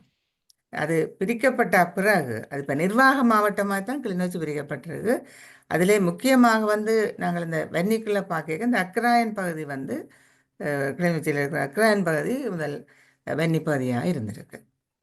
அப்படிதான் மக்கள். ஓ, அக்ராயன் பகுதி வந்து வன்னியோட சேர்ந்திருந்திருக்கு. மற்றதெல்லாம் யாழ்ப்பாணத்துல ஓ, மற்றது யாழ்ப்பாண பகுதியோட இப்போ அங்கால நீங்கள் பார்த்தீங்கன்னா மன்னர் உங்களுக்கு தெரியுது அந்த நாங்கள் இலங்கை படத்தில் பார்த்தோம்னு சொல்லி சொன்னால் மன்னர், முல்லைத்தீவு, அங்கால வவுனியா, மேலே யாழ்ப்பாணம். இந்த யாழ்ப்பாணத்தோட சேர்ந்ததாக இந்த கிளிநொச்சி இருக்கக்கூடிய கிளிநொச்சி டவுனோ அல்லது பரந்தன், பூநகரி அந்த பிரதேசங்கள் இருந்திருக்குது. ஓ, மற்ற இடங்கள் வன்னி என்று சொல்லி தான் அழைக்கப்பட்டிருக்கு. இந்தியாவில் இருக்கிற முக்கியமாக வந்து அக்கராயன் பிரதேசம் வந்து வன்னி. இந்தியாவில் இருக்கிற வன்னியர்களுக்கும் இந்த வன்னி என்ற சொல்லுக்கும் சம்பந்தம் இருக்குமா? இந்தியாவில் வன்னியர்கள் என்றும் சொல்ல ஒரு குரூப் அழைக்கப்படுகிறார். எனக்கு அந்த ஆய்வு இன்னும் பூர்த்தியாக்கப்படவில்லை. இந்தியாவில வன்னியர்கள் இருக்கிறார்கள், இங்க வந்த பணிக்கர்கள் அந்த வன்னியர்கள் தான் என்ற ஒரு ஐதீகமும் இருக்கின்றது. அதாவது யானை பிடிக்க வந்தவர்கள் அங்க இருந்து வந்த வன்னியர்கள் தான் என்ற ஒரு ஐதீகம். ஆனா அது பற்றிய ஆய்வுகள் எதுவும் நடைபெறவில்லை. ஆகவே நாங்கள் ஊகித்து அந்த வன்னியர்கள் தான் இவர்கள் என்று சொல்ல முடியாது. ஆனா அந்த வன்னியர்கள் அவர்கள் வந்து இவர்கள் ஆக இருக்க முடியாது. ஏனென்றால் இவர்கள்ட்ட வந்து பூர்வீகத்தை நீங்கள் சில சில பகுதிகளில் பார்க்கலாம். இப்ப அவர் இறந்துட்டார், இந்த ஆனந்த சங்கரி, துருவ சங்கரி. அவர் வந்து வன்னி மாவட்டத்திலே அந்த புதூர் என்ற ஒரு இடம் இருக்குது, அங்க வந்து நாகதாம்பிரான் வழிபாடு. அப்ப அவர் வந்து ஒரு நூலை எழுதினவர். அந்த வன்னி மாவட்டத்திலே உள்ள நாக வழிபாடுகளும் மற்றது நாக இலச்சினைகள் அதுகளை வச்சு இது வந்து என்ன மாதிரி இந்த பகுதியில தமிழர்களுடைய நிலைப்பாடு இருந்திருக்கு, அவர்கள் எவ்வாறு மூதாதையர்களாக அந்த பகுதிக்கு இருந்தவர்கள் என்பது பற்றி அவர் ஒரு சிறிய ஆய்வு செய்திருக்கிறார். ஆனால் அந்த பெருமட்ட ஆய்வு இங்க நடக்கையில இலங்கையில உள்ள ஒரு பெரிய பிரச்சனை என்னன்னா, ஆய்வு செய்ய துவங்கினால் அது சிங்களவன் என்று சிங்கள ஏரியா என்று சொல்ல போயினும் தமிழ் ஏரியா இல்ல, இது செய்ய முடியாது என்று சொல்லி சில விடயங்கள்ல அந்த சில எழுத்துக்கள் தூக்கி எறிகிறது, பழைய கல்லுகள் அதாவது கல்வெட்டுக்கள் போன்றவற்றை மறைக்கிறது. அது 2 பகுதியிலும் நடக்குது.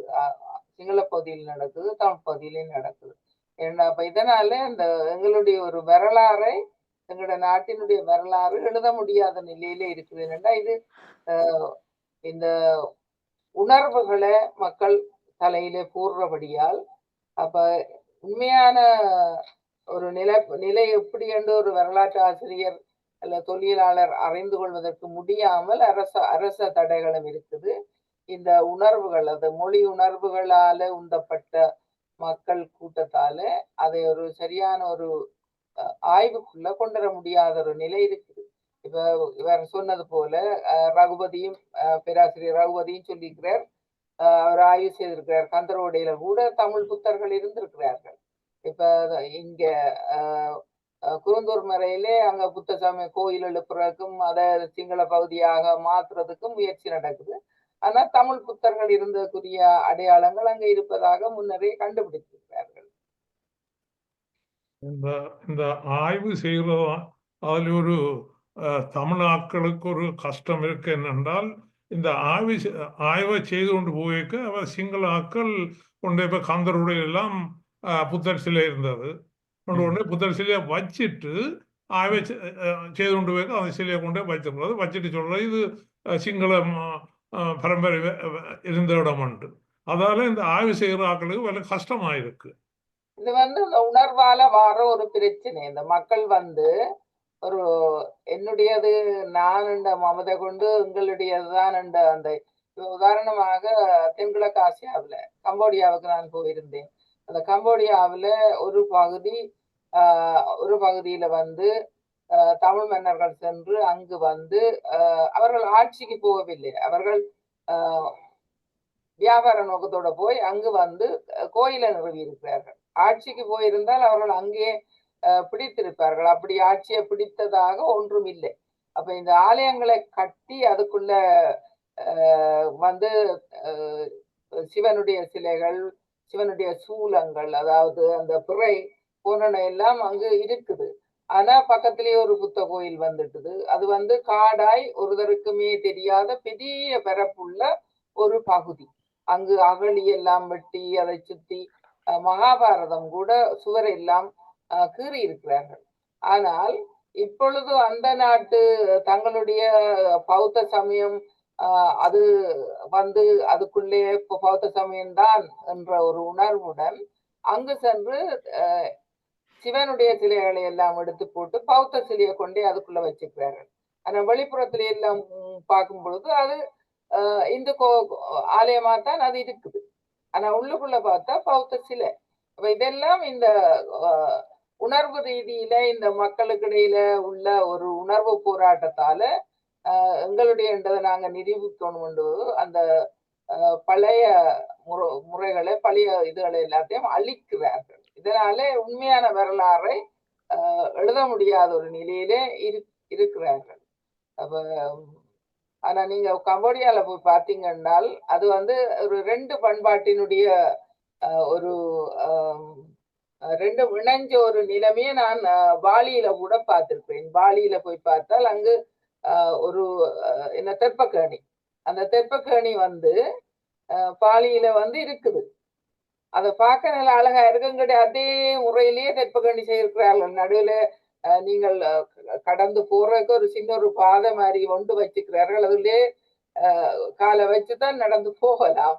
ஆனா அங்கால பார்த்தால் அந்த அடியில இருக்கிற அந்த நடுவில் இருக்கிற தெப்பக்கணியின் கீழ்ப்பகுதி ஒரு ஆமை, டேர்ட்டில் சொல்ற அந்த வகை ஆமை, அது ஓடு மாதிரி தான் அதை கட்டி இருக்கிறார்கள். அடியில மேலுக்கு வந்து சிவனுடைய சூலம் புறையெல்லாம் மேலுக்கு வச்சிருக்கிறார்கள். அந்த தெப்பக்கணியின் மேல் பகுதியில அதாவது கேணி எல்லாம் கட்டி வச்சுக்கிறார்கள். அந்த கேணியில எல்லாம் அதுல சிவனுடைய சில எச்சங்கள் அங்க இருக்குது.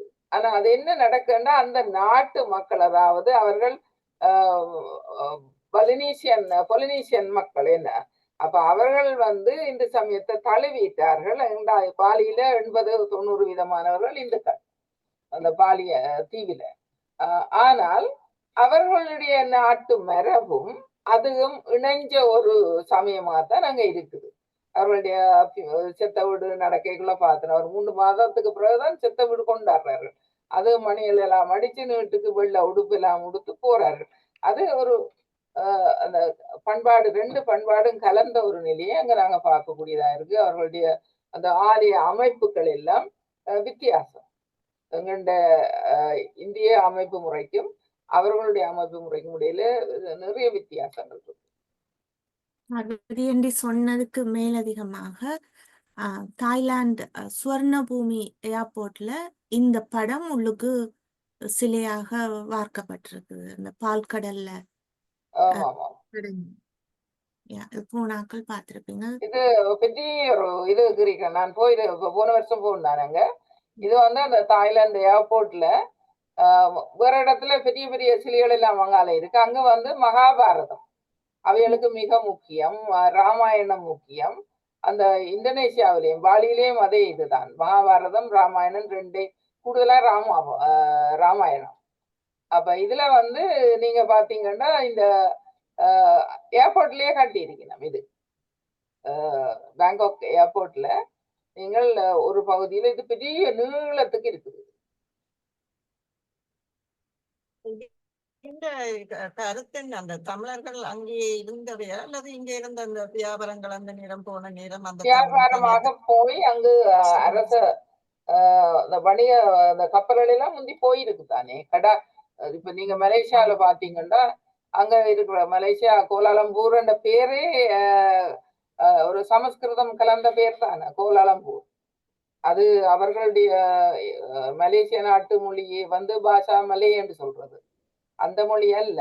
ஏராளமான ஊர் பெயர்கள் எல்லாம் மலேசியாவில எங்களுடைய 2 பேர் அவர்கள் வியாபார நோக்குல போயிட்டு செய்துட்டு விட்டுட்டு வந்துட்டார்கள். அங்கே அவர்கள் அந்த இடத்தை பிடிக்க இல்லை, அதாவது தாங்கள் பிடிச்சு ஆள வேணும் என்ற நோக்கத்தோட போக இல்லை. இப்ப இலங்கையிலே பிடிச்சு ஆள வேண்டும் என்ற நோக்கத்தோட போயிருந்தால் இலங்கையிலே தமிழாட்சி தான் இருந்திருக்கும். ஆனா அந்த நிலைப்பாட்டை எங்களுடைய அரசர்கள் அந்த காலத்துல எடுக்க இல்லை. வியாபாரம் தான் அவை இந்த நோக்கமாக இருந்திருக்குது. ஆனா போன இடங்கள்ல ஆலயங்கள் எல்லாம் கட்டி நல்ல சிறப்பாக வாலியில நீங்க பாத்தீங்கன்னா எல்லா வீடுகள்லயும் அனுமன் சின்ன சின்ன இந்த சிங்கள வீடுகள்ல இருக்கிற சில அந்த என்ன வெசா கூடுகள் கட்டி தொங்கு விடுவினம், அது மாதிரி இது கட்டியே வச்சிருக்கணும். அதுல அனுமன் வழிபாடு, இந்த ஊதுபத்தி எல்லாம் தமிழ்ல எல்லாம் எழுதி கிடக்குது. பார்த்து வாலியில ஊதுபத்தி எல்லாம் இங்கே இருந்து போகுது, மலேசியால இருந்து எல்லாம் போகுது. அந்த ஊதுபத்தி அவைய நிறைய கொளுத்தி விடுவினம். அந்த அனுமனுக்கு முன்னால காலம் விடிய அந்த அனுமன் வழிபட்டு அதுக்கு பழங்கள் எல்லாம் வச்சு பால் பழங்கள் வச்சு அதுக்கு பிறகுதான் போய் கடைகளோ வீடுகளுக்குள்ள தங்களோட வேலையை செய்யணும்.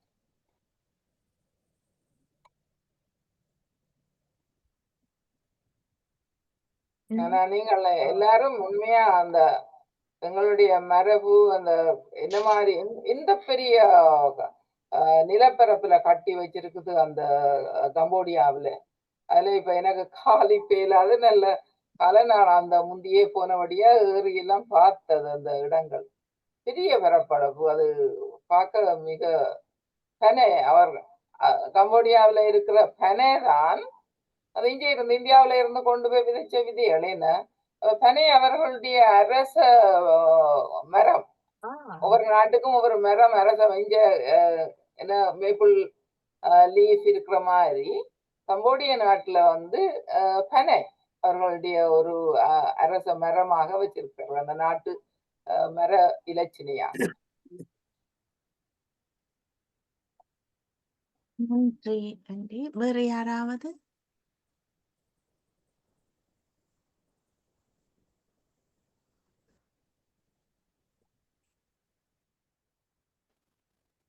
பண்பாடுகள் பற்றி இந்த வன்னி பரப்ப நீங்கள் காய்ச்சினீங்கள். அதுல பரந்தன் கிளிநொச்சி கண்டாவுல வட்டக்கச்சி நெல்லுக்கு நல்ல பேர் போன இடம்.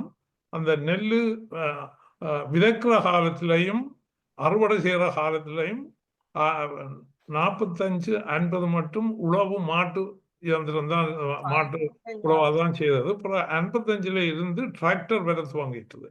அப்ப இந்த நெல்லு விதைக்கிற காலங்கள்லையும் டாவிடாவா டிராக்டர் சத்தம் தான் கேட்டு இருக்கும். முடிய மட்டும் டிராக்டர் சத்தம் தான் கேட்டு. அதே மாதிரி நெல்லு அறுவடை செய்கிற காலத்திலையும் டிராக்டரால தான் நெல் சூடடிக்கிறாரு. அப்பவும் டாவிடாவா சரியான சத்தம் கேட்கும். அப்படி அது நல்ல செல்வம் குளிச்ச நாடா இப்போ வந்திருக்கு. ஆக்கள் அங்க இருந்து நல்ல வடிவாக செய்து அங்க பாடசாலைகள் அதுவும் ஒரு டவுன் மாதிரி வந்துட்டது. அது இரண்டாவது திட்டத்தால தான் அந்த பகுதி வளர்ச்சி அடைஞ்சது. அங்க சிறுபோகம் காலபோகம் சிறுபோகம் செய்து ஆக்களுக்கு நல்ல வசதியாக நல்ல செல்வம் குளிச்ச நாடாக வந்து. அதான் சொல்றது, சில ஆக்கள் கொடியாமம் சாவிச்சர்ல இருந்து வண்டில போய் கமன் செய்து பிறகு கார்ல திரும்பி வர துவங்கிட்டு கார்கள் டிராக்டர் எல்லாம் வேண்டி அவ்வளவு நல்ல செல்வம் குளிச்ச நாடு சொல்லுவாங்க. நன்றி.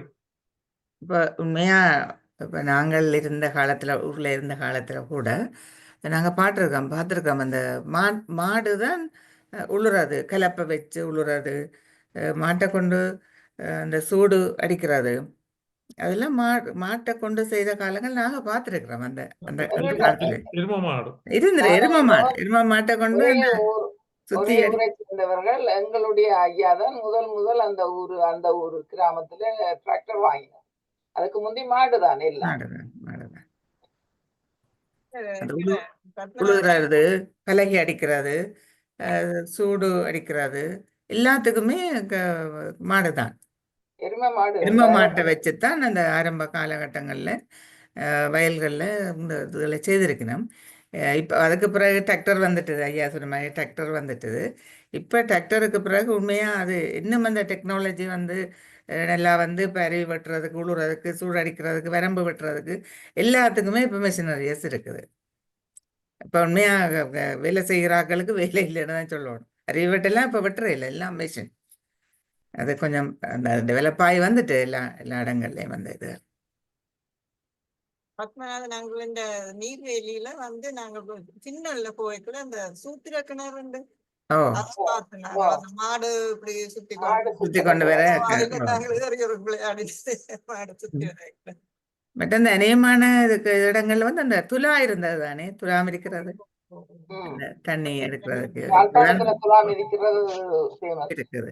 நீர்வேலியில சூத்திரக்கிணறு சொன்னாப்புல நான் சொல்றேன், முந்து 2 வாளி 3 வாளி சூத்திரக்கிணறு, பிறகு 40 வாளி சூத்திரக்கிணறும் இருந்தார். 40 வாளின்னா அந்த சின்ன பக்கெட்டை போட்டா சுத்தி கொண்டிருக்கும், தண்ணி வந்து கொண்டு. 40 வாளி என்றா நம்ப மாட்டீங்க, அவ்வளவு நல்ல இடம். வாழைக்கு பேர் கொண்டிடம். இன்றைக்கும் வாழை நான் அறிகிறேன், 1 கிலோமீட்டர்ல 2-3 லோரியில நீர்வேலியில இருந்து பெட்டிகளவுக்கு வாழைக்குள்ள போகுதுன்ற கேள்வி என்னோட தெரியல. ஜல்லிக்கட்டு நடக்கிறதா ஆண்டி அங்க? இல்ல, அதுவுமே இந்தியா தானே. ஜல்லிக்கட்டு இந்த இது வந்து இந்தியா தானே. இந்தியா ஜல்லிக்கட்டு மாட்டு சவாரி நடக்கிறதம்மா. அந்த வருஷம் சித்திர வருஷ பிறந்த பிறகு கொஞ்சம் விளையாட்டுகள் எல்லாம் வன்னி பிரதேசத்துல இருக்கு ஒவ்வொரு கிராமங்கள்லயும். அதுல ஒன்று வந்து மாட்டு சவாரி, ஜல்லிக்கட்டு அல்ல, மாட்டு சவாரி. அது மாடு வண்டில் சவாரி. கொஞ்சம் மாட்டு வண்டியில நீட்டுக்கு விட்டுட்டு எந்த வண்டியில் முன்னுக்கு ஓட்டுறதுன்னு சொல்லி மாட்டு சவாரி. ஜல்லிக்கட்டு இலங்கைக்குரிய விளையாட்டு வரை இல்ல. நான் ஒரு உணவு முறைய சொல்றேன். வயலுக்கு முந்தி வேலை செய்கிறார்கள் அதிகம் அந்த பழஞ்சோறு தண்ணி அதைத்தான் குடிச்சிட்டு முழு நேரம் இருந்து வேலை செய்வார்கள் களைப்பில்லாம. அது இப்ப இங்க அது உண்மையில அந்த பழந்தண்ணியில இருக்கிற சத்து இப்பதான் இங்க எங்களுக்கு தெரியுது. வெளிநாட்டிலே வந்தவர்கள் இப்ப ப்ரோபயோட்டிக் உண்டு, அப்பவே அந்த ப்ரோபயோட்டிக்க அவ கண்டுபிடிச்சிட்டான். முதல் நாள் வச்ச சோத்துல தண்ணி ஊத்தி அதுக்கு மோர் அடுத்த நாள் போட்டு பச்சை மிளகாய், வெங்காயம், இஞ்சி, கருவேப்பமில்லி எல்லாம் போட்டு அதைத்தான் குடிச்சிட்டு போவினோம் வேலைக்கு. அப்ப அவைக்கு அந்த உண்மையிலே அந்த ப்ரோபயோட்டிக்கு ஒரு குணம் எல்லாருக்கும் தெரியுமா நினைக்கிறேன். இப்ப எல்லாரும் ப்ரோபயோட்டிக் டேப்லெட்ஸே எடுத்துக்கொண்டிருக்கணும் மலைச்சிக்கலுக்காக. ஏனென்றால் எங்கண்ட சிறுநீரில் அந்த சிறு குடல்ல எல்லாம் எங்களுக்கு அந்த ஒரு பாக்டீரியா இருக்கு. அது அந்த நல்ல பாக்டீரியா, இப்ப பாக்டீரியால கூடாதும் இருக்கு நல்லதும் இருக்கு. அந்த நல்ல பாக்டீரியா எங்கண்ட குடல்ல தேவை எங்களுக்கு எத்தனையோ நன்மையே செய்யுது. நாங்கள் இந்த நேர் சத்துள்ள உணவுகளை உட்கொள்ளிக்க அதை செமிக்க பண்றதே அந்த பாக்டீரியா தான். அதை உடைத்து தண்ணீரை உறிஞ்சி மலைச்சிக்கலை போக்க பண்றது.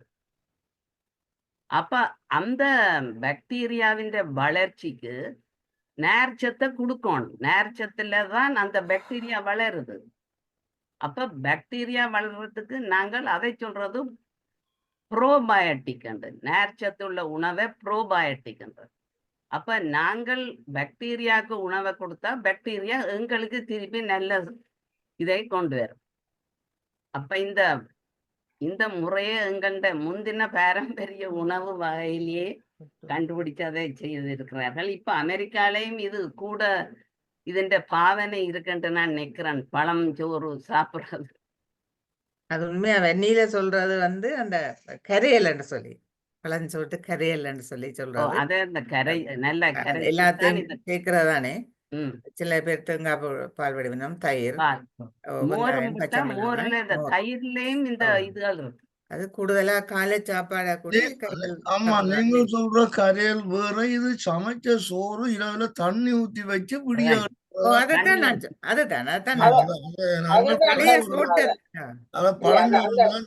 பிரதேசத்துல அத கரையல் சொல்றது. தண்ணி ஊத்தி வச்சுட்டு அதுக்கு மிளகாய் போடுறாங்க. அந்த பிரதேசத்து பாச மொழி அது கரையல்.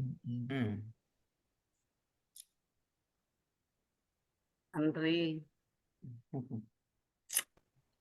நல்லது. வேற யாரும் பேச இருக்கிறீர்களா?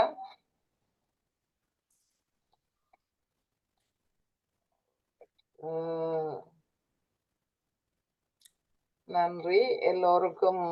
இன்றைக்கு இந்த நிகழ்ச்சிக்கு வந்து இவ்வளவு நேரம் எல்லாம் உங்களுடைய பங்களிப்பையும் செய்து கொண்டதற்கு உங்கள் எல்லோருக்கும் நன்றி கூறி நன்றி நன்றி. இப்படி ஒரு நன்றிகள். வணக்கம். நாங்கள் இதனை ஒரு முடிவுக்கு கொண்டு வருகின்றோம். நன்றி.